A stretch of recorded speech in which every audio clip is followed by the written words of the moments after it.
আসসালামু আলাইকুম, সবাই কেমন আছেন? আশা রাখছি আল্লাহর রহমতে যে যেখান থেকে আমার আজকের ভিডিওটা দেখছেন সবাই অনেক ভালো আছেন।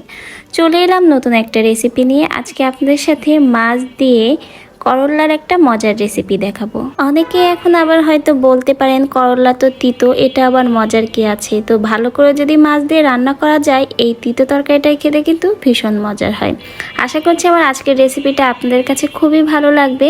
তাহলে চলুন আজকের এই মজার ও সহজ রেসিপিটা দেখে নেওয়া যাক। একটা প্যানে পরিমাণ মতো রেগুলার সয়াবিন তেল দিয়ে তেলটা গরম করে নিব। অনেকের কাছেই করলা রান্না করলে তিতো লাগে, খেতে ভালো লাগে না। একবার আমি যেভাবে দেখাচ্ছি এই রেসিপিটা ট্রাই করবেন, আশা করছি ভালো লাগবে সকলের কাছেই। তো করলা রান্না করার জন্য এখানে আমি করলা, আলু আর পার্শে মাছ খুব ভালো করে ধুয়ে কেটে পরিষ্কার করে নিয়েছি। আর তেলটাও কিন্তু খুব ভালো করে গরম হয়ে গেছে।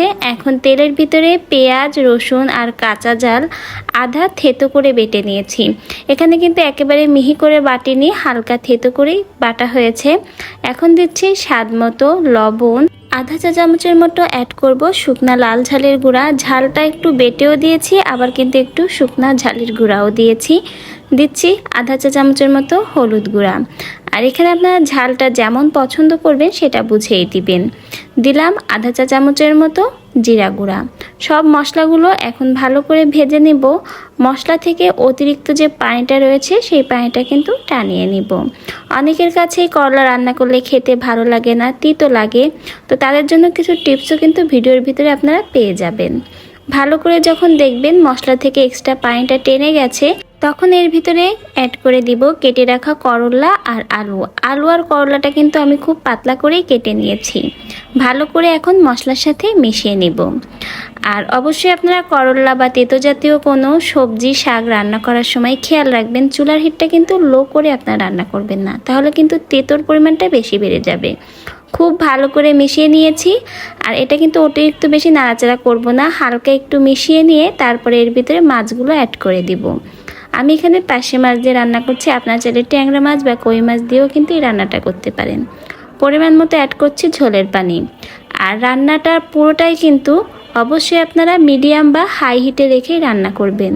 কখনোই লো হিটে রেখে তেতো জাতীয় কোনো শাক সবজি রান্না করবেন না, তাহলে কিন্তু তেতোর পরিমাণটা দ্বিগুণ বেড়ে যাবে, খেতে ভালো লাগবে না। আর অবশ্যই কিন্তু আপনারা এই দিকটা খেয়াল রাখবেন। এখন আমি ঢাকা দিয়ে দিব এবং যে ঝোলের পানিটা দিয়েছি এটা কিন্তু ফুটিয়ে নিব। ঝোলের পানিটা যখন ফুটে উঠবে তখন আপনারা আর ঢাকা দিবেন না, তাহলে কিন্তু তেতোটা আরও বেড়ে যাবে। আর ঢাকা ছাড়াই কিন্তু যে হিটে রেখে আপনারা প্রথম থেকে রান্না করেছেন ঠিক সেই রকম চুলার আঁচ রেখেই কিন্তু রান্না করবেন। এখন হালকা একটু মাছগুলো উল্টিয়ে দিচ্ছি। আর মাছটা কিন্তু সেদ্ধ হয়ে গেছে, সেক্ষেত্রে ভেঙে যেতে পারে, এজন্য আলতো হাতেই নাড়িয়ে দিবেন। আলুটাও খুব সুন্দরভাবে কিন্তু সেদ্ধ হয়ে গেছে। আর এই রান্নাটা কিন্তু করা খুবই সহজ, খেতেও কিন্তু ভীষণ মজা হয়। যারা তেতো পছন্দ করেন তাদের কাছে তো ভালো লাগবেই, আর যারা পছন্দ করেন না আশা করি রেসিপিটা দেখে ভালো লাগলে ট্রাই করবেন, তাদের কাছেও অনেক ভালো লাগবে। আর সবজি বা শাক যদি এক জালে রান্না করা হয় তাহলে কিন্তু কালারটাও খুব সুন্দর থাকে। দেখতেই পাচ্ছেন সবজির কালারটাও কিন্তু খুবই সুন্দর রয়েছে। তিতা ছাড়াই কিন্তু এভাবে করলার রং একেবারে সবুজ রেখে রান্না করা যায়। আর খুব বেশি নাড়াচাড়াও করবেন না তেতো জাতীয় সবজিতে, তাহলে কিন্তু তেতোর পরিমাণ বেড়ে যাবে। হালকাভাবে একটু নাড়িয়ে চাড়িয়ে দিব। আর ঝোলটা কিন্তু আমি একদমই রাখবো না, আরও ঝোল টানিয়ে নিব। করলা ভাজি করলে যেমন খেতে দারুণ লাগে, ঠিক তেমনই যদি এভাবে মাছ দিয়ে রান্না করা হয় তাহলেও কিন্তু গরম ভাতের সাথে খেতে জাস্ট অসাধারণ লাগে। অবশ্যই আপনারা ট্রাই করবেন। তো এখন আমি নামিয়ে সার্ভ করে নিব। করলা দিয়ে পার্শে মাছ রান্নাটা হয়ে গেছে। রান্নাটা ভীষণ সহজ এবং হেলদি ও স্বাস্থ্যকর একটা রেসিপি, আর খেতেও কিন্তু ভীষণ ভালো লাগে। আশা করছি আপনাদের কাছে রেসিপিটা ভালো লেগেছে। তো অবশ্যই ভিডিওটা লাইক করে দিবেন। আর নতুন নতুন ভিডিও পেতে আমার চ্যানেলটিকে সাবস্ক্রাইব করে পাশে থাকবেন। সবাই ভালো থাকবেন।